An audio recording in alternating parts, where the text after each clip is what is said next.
സംസ്ഥാനത്ത് ബി.ജെ.പിക്ക് ചരിത്ര വിജയവും യു.ഡി.എഫിന് 20-18 സീറ്റും സമ്മാനിച്ച തിരഞ്ഞെടുപ്പാണ് ഈ കഴിഞ്ഞു പോയത്. മുന്നണികളിൽ യു.ഡി.എഫിന് 42.51% വോട്ടാണ് ലഭിച്ചത്. 2019 ഇത് 47.2%. വോട്ട് വിഹിതത്തിൽ കുറവുണ്ടായെങ്കിലും പൊതു തിരഞ്ഞെടുപ്പിൽ തുടർച്ചയായ രണ്ടാം വട്ടവും മികച്ച പ്രകടനം കാഴ്ചവെക്കാൻ മുന്നണിക്ക് സാധിച്ചു. എന്നാൽ ഒരർത്ഥത്തിൽ 2019 ദയനീയ പരാജയത്തിന്റെ തനി ആവർത്തനമായിരുന്നു LDFന് ഇത്തവണയും നേരിട്ടത്. അന്ന് ആലപ്പുഴയിൽ കഷ്ടിച്ച് കടന്നുകൂടിയെങ്കിൽ ഇക്കുറി കരതൊട്ടത് ആലത്തൂരിൽ മാത്രമായിരുന്നു. 20,000-ലധികം വോട്ടുകളുടെ വിജയമാണ് മന്ത്രി കൂടിയായ കെ രാധാകൃഷ്ണന് നേടാനായത്. 31.96% വോട്ടാണ് ഇക്കുറി ഇടതുപക്ഷത്തിന്റെ പെട്ടിയിൽ വീണത്. രാഹുൽ ഗാന്ധി തരംഗം വീശിയടിച്ച ശബരിമല വിഷയം ചർച്ചയായ 2019 31.90% വോട്ടായിരുന്നു ഇടതുപക്ഷത്തിന് നേടാൻ സാധിച്ചത്. എന്നാൽ ലോക്സഭ തെരഞ്ഞെടുപ്പിൽ ഏറ്റ കനത്ത പരാജയത്തിലും പാർട്ടിക്ക് ഒന്നും സംഭവിച്ചിട്ടില്ല എന്നും അടിത്തറ ഭദ്രമാണെന്നും CPM സംസ്ഥാന സെക്രട്ടറി MV ഗോവിന്ദൻ ആദ്യമായി പ്രതികരിച്ചത്. പാർട്ടിയെ സംബന്ധിച്ച് ഒരു പ്രതിസന്ധിയുമില്ല, അടിസ്ഥാനപരമായ വോട്ട് നഷ്ടപ്പെട്ടിട്ടില്ല. 47% വോട്ടുണ്ടായിരുന്ന UDFന് 42% ഇത്തവണ ലഭിച്ചുള്ളൂ, 5% കുറഞ്ഞു. 36% വോട്ടുണ്ടായിരുന്ന ഞങ്ങൾക്ക് 1% ഇക്കുറി നഷ്ടമായിട്ടുള്ളൂ. അടിത്തറ ശക്തമായി നിലനിൽക്കുന്നുവെന്നാണ് അത് കാണിക്കുന്നത്.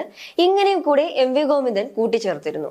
അടിത്തറ ഭദ്രമാണെന്ന് പ്രതികരിച്ചതിനു ശേഷമുള്ള പല വേദികളിലും തങ്ങൾക്ക് സമ്പൂർണ്ണ പരാജയമാണ് നേരിട്ടതെന്ന് അദ്ദേഹം തന്നെ തുറന്നു പറഞ്ഞിട്ടുമുണ്ട്. തോറ്റു, നല്ലപോലെ തോറ്റുവെന്നും അദ്ദേഹത്തിന്റെ തന്നെ പ്രസംഗം ഏറെ ചർച്ചാ വിഷയവും ആയിരുന്നു. ഇപ്പോൾ UDF വിജയിക്കാനുള്ള കാരണങ്ങൾ ചൂണ്ടിക്കാട്ടി MV ഗോവിന്ദൻ രംഗത്ത് വന്നിരിക്കുകയാണ്. മലബാറിൽ ജമാഅത്തെ ഇസ്ലാമിയും SDPയും UDFന് വേണ്ടി പ്രവർത്തിച്ചുവെന്നാണ് CPM സംസ്ഥാന സെക്രട്ടറി പറഞ്ഞ കാരണം. ജമാഅത്തെ ഇസ്ലാമിയുടെ വനിതാ പ്രവർത്തകർ ജനങ്ങളുമായി ചേർന്ന് പ്രവർത്തിച്ചു.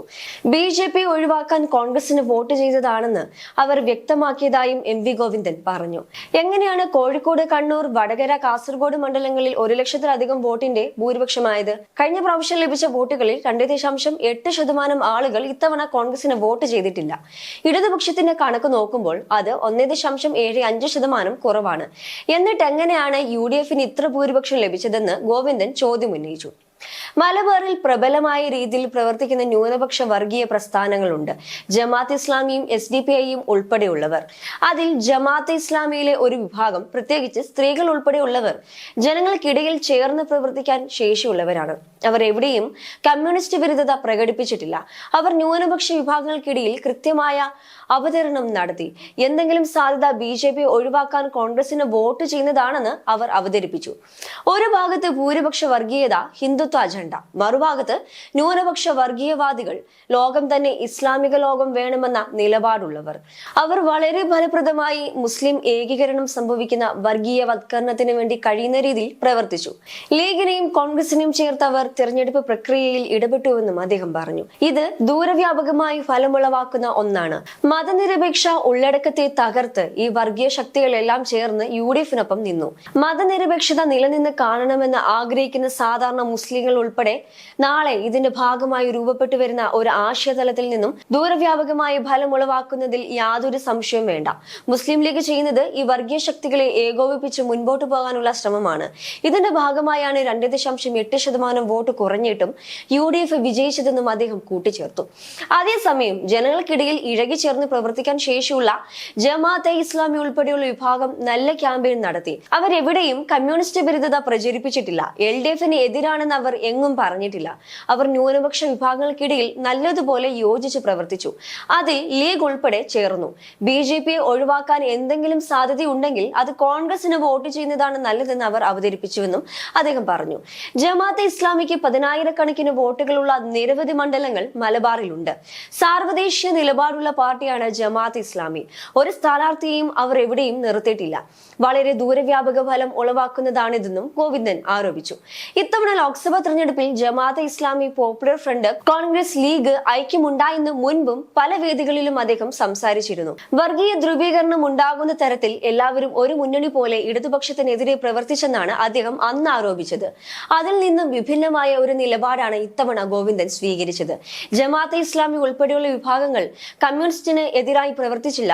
LDFനെതിരായി അവർ ഒന്നും പറഞ്ഞിട്ടില്ല, പ്രവർത്തിച്ചിട്ടില്ല എന്നാണ് അദ്ദേഹം കേരള സ്റ്റേറ്റ് കർഷക തൊഴിലാളി യൂണിയൻ കോഴിക്കോട് ജില്ലാ സമ്മേളനം മറവൂരിൽ ഉദ്ഘാടനം ചെയ്യവേ പറഞ്ഞത്. UDF-നെ സംബന്ധിച്ചിടത്തോളം സംസ്ഥാനത്തെ 20-ൽ 18 സീറ്റും തൂത്തുവാരി ലോക്സഭാ തെരഞ്ഞെടുപ്പിൽ UDF ആധിപത്യം പുലർത്തിയെങ്കിലും 2019-ൽ നേടിയതിനെ അപേക്ഷിച്ച് ഒരു സീറ്റ് നഷ്ടമായി.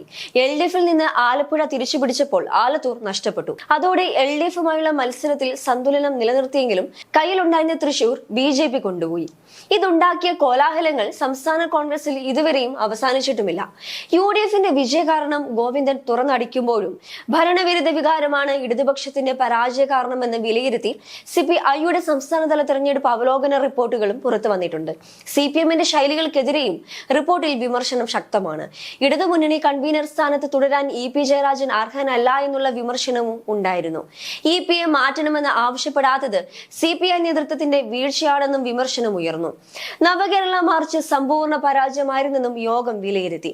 അതേസമയം മുഖ്യമന്ത്രിക്കെതിരെ ജില്ലാതല നേതൃയോഗങ്ങളിൽ ഉയർന്ന വിമർശനങ്ങളെല്ലാം സംസ്ഥാന സമിതിയിൽ അതേ തീവ്രതയോടെ വന്നിട്ടില്ല എന്നുള്ളതും ശ്രദ്ധേയമാണ്.